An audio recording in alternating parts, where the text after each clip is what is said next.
శ్రీ గురుభ్యో నమ. సుజ్ఞాన దీపమను గురు గీతల నుండి వేళ మనం 3వ అధ్యాయమునందు 155వ శ్లోకాన్ని భక్తి శ్రద్ధలతో పరిశీలన చేసుకుందాం. గురు శివో గురుదేవో గురోద్బంధు శరీరిణాం గురురాత్మా గురు జీవో గురోరన్యం న విద్యతే.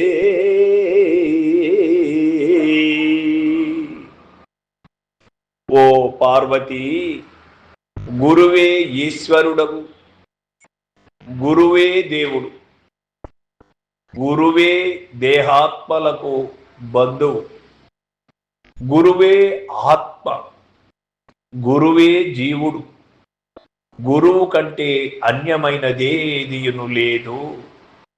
ఇది సత్యం. ఎందుచేత గురు కరుణ లేనిదే, శివుని ఆజ్ఞ లేనిది సీమ కూడా కదలదు అంటుంది కదా శాస్త్రం. ఆ విధంగా సర్వానికి అధిదైవం గురుడే. సర్వానికి కారణం ఆ గురుశక్తే.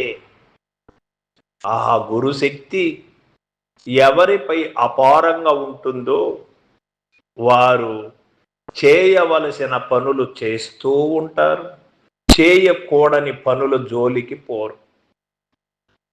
ఆ గురుమూర్తి కరుణ ఉన్నప్పుడే సద్బుద్ధి కలుగుతుంది, శుద్ధాత్మగా మారుతుంది. ఆ గురు కరుణ లేనప్పుడు దుష్ట బుద్ధి కలుగుతుంది, దుర్మార్గుడుగా మారుతూ ఉంటాడు. అటువంటి వాడే చేయకూడని పనులు చేస్తూ ఉంటాడు. గురు కరుణ ఎవరికి ప్రాప్తిస్తుందో వారికి నిజం తెలియబడుతుంది. మహాభారతములో గురువు కరుణ ఎవరికి కలిగిందో వారు విజయ సంపన్నులయ్యారు కదా.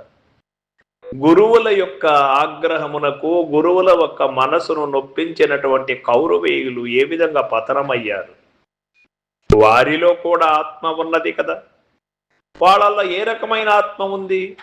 సూత్రాత్మ ఉంది. నానా కల్మషములకు లోనైనటువంటి వ్యవహారములు చేస్తూ ఉన్నది. అందుచేత నిజము తెలియలేక గురువులను నిందిస్తూ, గురువులను సామాన్య మనుషులుగా చూసి సాక్షాత్తు శ్రీకృష్ణ పరమాత్మాన్ని బంధించడానికి, కట్టివేయడానికి కూడా నిర్ణయానికి వచ్చాడు దుర్యోధనుడు. ఆ విధంగా ఉంటుంది గురు కరుణ లేనటువంటి బుద్ధి. దాన్ని నీచ బుద్ధి అంటారు.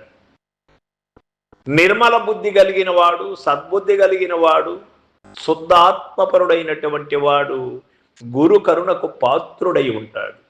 గురువునే దైవంగా భావిస్తూ ఉంటాడు.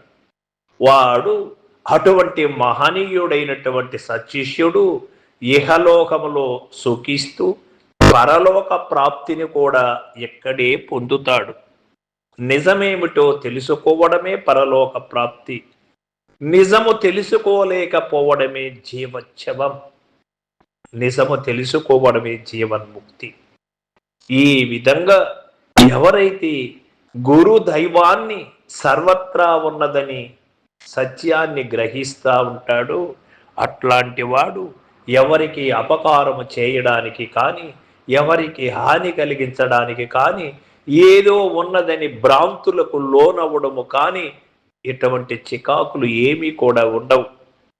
ఎప్పుడూ ఒకే స్థితిలో, ఏకస్థితిలో ఉంటాడు. సర్వం సద్గురు పాదార్పణమస్తు. జై గురుదేవ.